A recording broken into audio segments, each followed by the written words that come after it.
जय हिंद दोस्तों। आप सभी का स्वागत है आपके अपने सैनिक वेलफेयर यूट्यूब चैनल में। दोस्तों, जवानों का समर्पण, उनका अनुशासन और उनका बलिदान देश की सबसे बड़ी ताकत है। और क्या जवानों को उनकी योग्यता और जिम्मेदारी के हिसाब से उनको समान वेतन मिल रहा है? ये सवाल खड़ा है 8वें वेतन आयोग के सामने। और इस खामी को दूर करने के लिए सेना मुख्यालय की एजी ब्रांच के 8th आर्मी पे कमीशन सेल की तरफ से कुछ प्रपोजल रिकमेंडेशन दिए गए हैं 8वें वेतन आयोग के लिए। तो आइए देखिए दोस्तों, आपके सामने जैसा कि आप यहाँ देख रहे हैं, commonality of pay structure for JCO ORs in defence forces. समस्या मैंने आपको बताई, कुछ बैकग्राउंड पर हम जाते हैं। ये आपके सामने बैकग्राउंड, ये प्रॉब्लम स्टेटमेंट है जो मैंने अभी आपको बताया। आप देखिए, पे कमीशन, पे ग्रुप ऑफ ट्रेड्स टोटल कितने थे पोस्ट वार यानी इंडिपेंडेंट के बाद अगर आप देखेंगे तो 8 ट्रेड होते थे जीसीओ और जवानों के सेना के अंदर, ABCDEFGH इस तरीके से।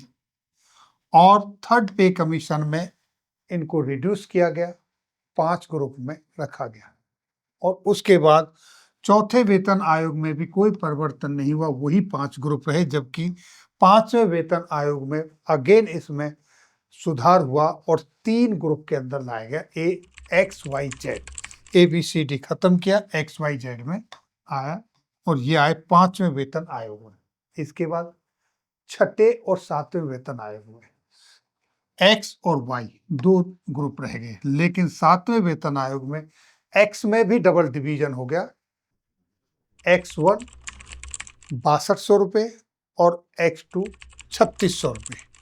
इस तरीके से यहाँ पर भी इसमें डिवीजन हो गया, आप देख रहे हैं X1 X2 X ग्रुप में भी। तो यहाँ ये समस्या है। अगर आप देखें असली समस्या की जड़ कहाँ है, तो ग्रुप X और ग्रुप Y का जो फर्क है, ये है असली समस्या। जेसीओ और जवानों को जो 2 ग्रुपों में रखा है, X ग्रुप और Y ग्रुप, ये आप देखिए बटे हुए हैं। एक्स ग्रुप वाले जो तकनीकी कार्य करते हैं उनको मिलता है एक्स्ट्रा एक्स ग्रुप पे। आपने अभी देखी, मैंने बताई 6200 और 3600 रुपये, जबकि वाई ग्रुप वालों को ये नहीं मिलती। और आर्मी के 97% जो जवान हैं वो वाई ग्रुप में आते हैं, तो उनको इसका लाभ नहीं मिलता। यानी कि समान कार्य करने के बावजूद भी एक ही देश के जवानों को एक समान वेतन नहीं मिलता। ये बहुत बड़ा अंतर है। ये एग्जाम्पल के तौर पे अगर मैं आपको यहाँ बताऊं, आप देखेंगे INC इंडियन नर्सिंग काउंसिल के तहत भारतीय आर्मी मेडिकल कोर AMC के नर्सिंग असिस्टेंट और सिविल से आई हुई लड़कियां एक साथ INC के तहत सेम सिलेबस एक डिप्लोमा करते हैं, जनरल नर्सिंग डिप्लोमा। और जब पासिंग आउट होते हैं तो नर्सिंग असिस्टेंट को out of term JCO promotion मिलता है। वो सिपाही हो, नायक हो या हवलदार हो, वो डायरेक्ट जेसीओ बन जाता है। लेकिन आजकल वो वैकेंसी भी नहीं है, तो वो जेसीओ भी नहीं बन रहा है। सिर्फ उसका नर्सिंग असिस्टेंट से ट्रेड बदली हो जाता है नर्सिंग टेक्नीशियन। जबकि गर्ल्स वही डिप्लोमा करके same syllabus, same board, same institution, उनको direct MNS military nursing services में ऑफिसर लेफ्टिनेंट बना दिया जाता है। और तो और ताज्जुब की बात देखिए, एक जवान को आउट ऑफ टर्म सिपाही से जेसीओ तो बना दिया जाता है, लेकिन वो वाई ग्रुप से एक्स ग्रुप में उसको नहीं रखा जाता, जबकि 3.5 साल का डिप्लोमा है। तो इस तरीके से बहुत सारी विसंगतियां हैं। मैंने आपको एक एग्जाम्पल दिया। अब तीनों सेनाओं में असमानता क्यों है, आर्मी, नेवी, एयरफोर्स?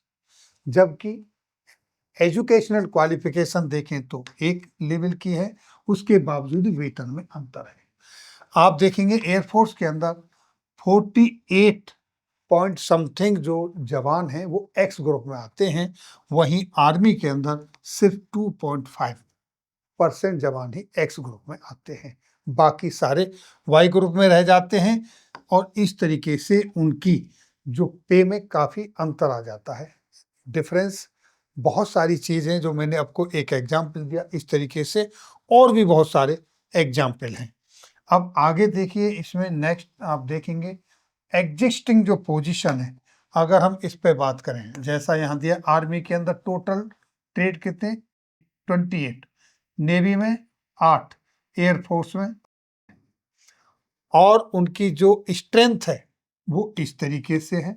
और वाई ग्रुप में जो टोटल ट्रेड है उनको देखेंगे तो वो इस तरीके से है, यानी कि आर्मी की जो स्ट्रेंथ है उसका 97.42% वाई ग्रुप में रह जाता है, और नेवी का देखेंगे तो 82.3% वाई ग्रुप में रह जाता है, और एयरफोर्स का 51.61% ये वाई ग्रुप में रह जाता है। और ये आपने एक्स ग्रुप का देखा, ये आपके सामने रखा। अब इससे किस तरीके से समस्या का इसका निवारण हो, इस पर रिकमेंडेशन दिया, प्रपोजल दिया है एजी ब्रांच के 8th पे कमीशन सेल की तरफ से, और उन्होंने क्या दिया वो देखिए। सबसे पहले तो एक्स और वाई ग्रुप को रिमूव करने की बात की है कि ये ग्रुप अब खत्म हो जाना चाहिए। आप देखिए, abolish group X and Y, और इसकी जगह पे क्या लाना चाहिए, स्किल बैंड्स लाना चाहिए। क्वालिफिकेशन के हिसाब से स्किल बैंड का स्ट्रक्चर लाना चाहिए। एक दूसरा, यूनिवर्सल प्रोफेशनल पे विद टेक स्किल इंसेंटिव्स, और वो भी किस तरीके से, जिस तरीके से सेना के अंदर ऑफिसर्स को टेक्निकल पे दी जाती है, अकेन टू टेक पे फॉर ऑफिसर्स, उस आधार पर ये रिकमेंडेशन दिया है। दूसरा, आप जानते हो किस तरीके की ट्रेनिंग दी जाती है, उस ट्रेनिंग के बाद में वो बंदे क्वालिफाइड होते हैं। एक बंदा बोफोर्स गन को डिसमेंटल करके अपने कंधों पे ले जाके पहाड़ियों की चोटी पे जाके फिर से उसको असेंबल करके ऑपरेट करता है, उसके स्किल में कहाँ कमी है, क्यों उसको इस तरीके से ग्रुपों में बांटा गया है, और in house training and skill को वित्तीय मान्यता मिले, और ऑफिसर्स की तर्ज पर टेक्निकल स्किल इंसेंटिव्स दिए जाएं। तो दोस्तों, ये रिकमेंडेशन है 8वें वेतन आयोग के लिए 8th आर्मी पे सेल कमीशन की तरफ से। इसमें भी जवानों के कुछ और मुद्दे आ रहे हैं उठ के, जैसे मैंने पहली वीडियो बनाई एमएसपी के ऊपर भेदभाव वाले मुद्दा, इसमें भी रखा हुआ है, पर जो है वो मैं आपके साथ शेयर कर रहा हूं। फिर मिलेंगे आपके वेलफेयर से जुड़ी हुई किसी अन्य जानकारी के साथ अगली वीडियो में। तब तक के लिए जय हिंद, जय भारत।